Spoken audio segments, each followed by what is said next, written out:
പിണറായി വിജയൻ ആരാ മോൻ?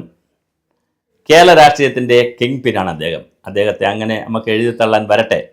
ഇനിയിപ്പോൾ വരുന്ന തെരഞ്ഞെടുപ്പിൽ UDF ജയിക്കുമോ, വി ഡി സതീശൻ മുഖ്യമന്ത്രിയാകുമോ, രമേശ് ചെന്നിത്തലാകുമോ, അത്തരം ചർച്ചകളൊക്കെ നടക്കട്ടെ. UDF വരാനാണ് എല്ലാ സാധ്യതയും എല്ലാ ഭാഗത്തുനിന്നും കാണുന്നത്. പക്ഷേ പിണറായി വിജയനെ അങ്ങനെ എഴുതി തള്ളാൻ വരട്ടെ.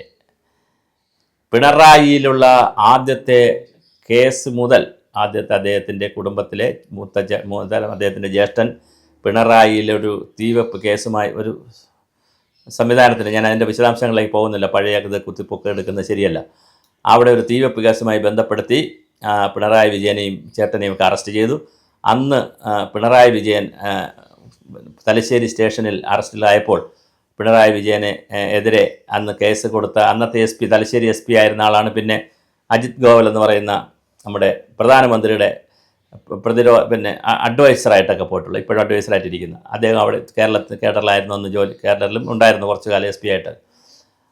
അപ്പോൾ ആ കേസ് മുതൽ രക്ഷപ്പെട്ടത് മുതൽ ലാവലിൻ കേസിൻ്റെ രക്ഷപ്പെടലാകട്ടെ, എക്സാലോജിക്കിൻ്റെ രക്ഷപ്പെടലാകട്ടെ, അല്ലെങ്കിൽ അതിനെ നീട്ടിക്കൊണ്ടുപോകുന്നതാകട്ടെ, എല്ലാ കേസും TP ചന്ദ്രശേഖരൻ വധത്തെ വളരെ കൃത്യമായി ക്ലോസ് ചെയ്യിക്കുന്നതിലും എല്ലാ കാര്യത്തിലും VS അച്യുതാനന്ദനെ വലിയ ആദർശധീരനായ VS അച്യുതാനന്ദനെ മുട്ടിൽ നിർത്തി VS അച്യുതാനന്ദ ഗ്രൂപ്പിലെ എല്ലാവരെയും നല്ല സുന്ദരമായി വെട്ടിനിരത്തലിൻ്റെ ആള് VS ആയിരുന്നെങ്കിൽ മുഴുവൻ വെട്ടിനിരത്തിയത് പിണറായിയാണ്.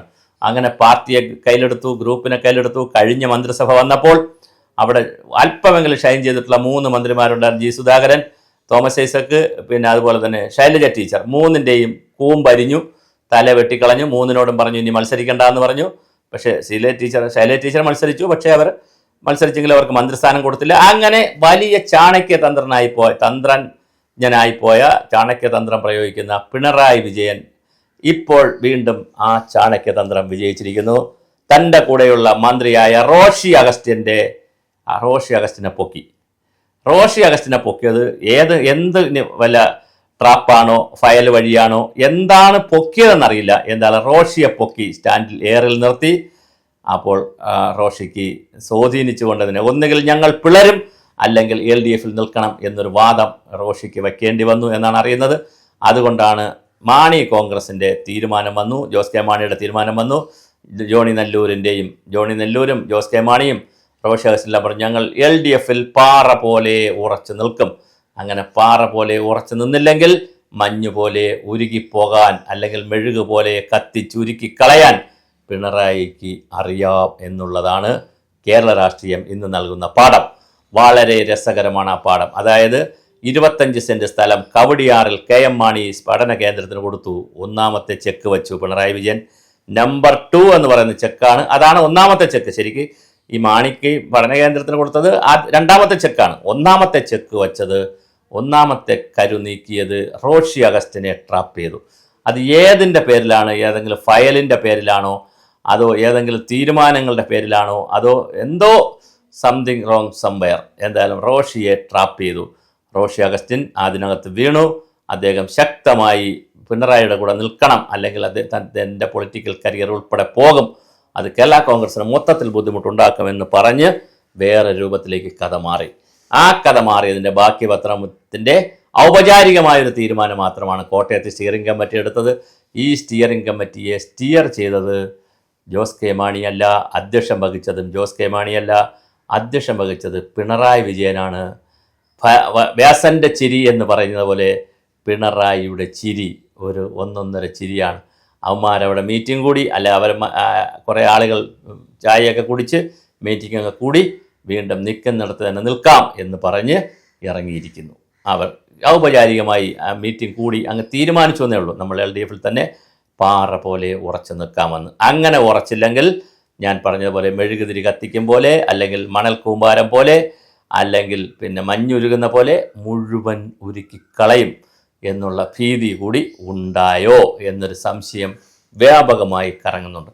അടുത്തൊരു പ്രധാനപ്പെട്ട വിഷയം, ഈ മാണി കോൺഗ്രസ് ഇങ്ങനെ ചെയ്തപ്പോൾ അതിനകത്തുള്ള UDFിലേക്ക് പോകണമെന്ന് ആഗ്രഹമുള്ള 2-3 പേരുണ്ട്. അതിനകത്ത് MLA തന്നെ 3 പേരുണ്ട്. അപ്പോൾ അവരും അവരുടെ അനുയായികളും, പ്രത്യേകിച്ച് പിതാക്കന്മാരും അച്ഛന്മാരും അടങ്ങുന്ന ക്രിസ്തീയ സഭകളുമായി പെടുന്നവരും, കത്തോലിക്ക സഭയും അതുപോലെ ബന്ധപ്പെട്ട് നിൽക്കുന്ന ജോസ് കെ മാണിയുടെ സഹായിച്ചുകൊണ്ടിരിക്കുന്ന സഭകളും, കേരള കോൺഗ്രസിനെ സഹായിച്ചുകൊണ്ടിരിക്കുന്ന സഭകളും ഒരു തീരുമാനം തിരഞ്ഞെടുത്തിരിക്കുകയാണ്. അവർ ഇപ്രാവശ്യം UDF വോട്ട് ചെയ്യാനുള്ള സാധ്യതയാണുള്ളത്.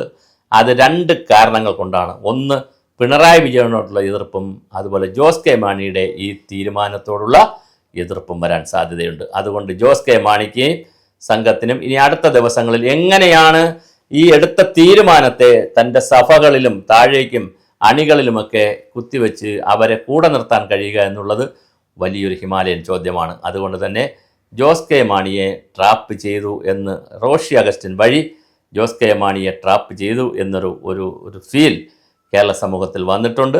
അതുകൊണ്ട് തന്നെയാണ് കുഞ്ഞാലിക്കുട്ടി എവിടെ പോയി നമ്മുടെ 9 സീറ്റ് കൊടുക്കാമെന്നും പാലായിൽ പോയി പാലായിൽ നിന്ന് മാണി സി കാപ്പനെ വടക്കോട്ട് കൊണ്ടുപോയി മലപ്പുറത്തൊരു സ്ഥലത്ത് കൊണ്ടുപോയി നിന്ന് ജയിപ്പിച്ചു കൊടുക്കാമെന്നും ഒക്കെ കുഞ്ഞാലിക്കുട്ടി പറഞ്ഞിട്ടും 9 സീറ്റോളം കൊടുക്കാമെന്ന് പറഞ്ഞിട്ടും റോഷിക്കും മന്ത്രിസ്ഥാനം കൊടുക്കും. അപ്പോൾ ചുരുക്കത്തിൽ ആലോചിച്ച് നോക്കൂ, ജോസ് കെ മാണി മത്സരിക്കുകയാണെങ്കിൽ ജോസ് കെ മാണി പാലയിൽ നിന്ന് മത്സരിച്ച ജോസ് കെ മാണി മന്ത്രി, റോഷി അഗസ്റ്റിൻ മന്ത്രി, അത് കഴിഞ്ഞിട്ട് പി ജോസഫിന്റെ കൂടെ നിൽക്കുന്ന മോൻസി ജോസഫോ അബു ജോൺ ജോസഫോ ആരെങ്കിലും ഒരാൾ അവിടെ നിന്ന് മന്ത്രി.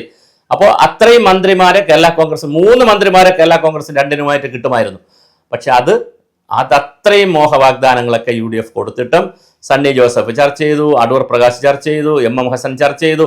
ഒരുപാട് ആളുകൾ ജോസ് കെ മാണിയുമായിട്ട് ഔപചാരികവും അനൗപചാരികവുമായിട്ടുള്ള ചർച്ചകൾ നടത്തിയിട്ടും ഈ മന്ത്രിസ്ഥാനം 2 കൊടുക്കാമെന്ന് പറഞ്ഞിട്ടും 9 സീറ്റ് കൊടുക്കാമെന്ന് പറഞ്ഞിട്ടും പാലായിൽ ജോസ് കെ മാണിക്ക് ഉറപ്പ് സീറ്റ് കൊടുക്കാമെന്ന് പറഞ്ഞിട്ടും മാണി സി കാപ്പിനെ അവിടെ നിന്ന് മാറ്റിയെടുത്ത് മലപ്പുറത്ത് കൊണ്ടുപോകാമെന്ന് പറഞ്ഞിട്ടും ഇങ്ങനെ വലിയ പാക്കേജാണ്. കേട്ടാൽ ക്രിസ്മസ് ബമ്പറാണ്, ന്യൂ ഇയർ ബമ്പർ പാക്കേജാണ് മാണി കോൺഗ്രസിൻ്റെ മുമ്പിൽ ജോസ് കെ മാണിയുടെ മുമ്പിൽ UDF വച്ചത്.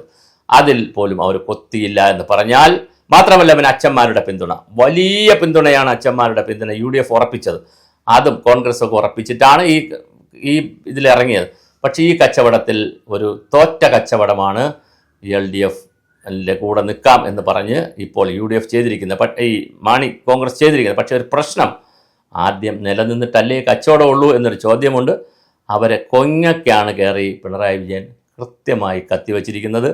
അതിന് ഇൻ്റലിജൻസിന് ഉപയോഗിച്ചിട്ടുണ്ടോ, വിജിലൻസിന് ഉപയോഗിച്ചിട്ടുണ്ടോ, അതോ പൊളിറ്റിക്കലായിട്ട് ഉപയോഗിച്ചിട്ടുണ്ടോ, എന്താണ് ഈ റോഷി അഗസ്റ്റിനെ ഇങ്ങനെ ഭയപ്പെടുത്തുന്നത് എന്നുള്ളതും, അല്ലെങ്കിൽ ഭയപ്പെടുത്തുന്നുണ്ടോ എന്നുള്ളതും, ഭയപ്പെടുത്തുന്നു ഞാനൊരു ആധികാരികമായിട്ട് പറയുന്നില്ല, ഭയപ്പെടുത്തുന്നുണ്ടോ എന്നുള്ളത് ഉൾപ്പെടെയുള്ള പൊളിറ്റിക്സ് കേരള രാഷ്ട്രീയം കാണാനിരിക്കുന്നതേ ഉള്ളൂ.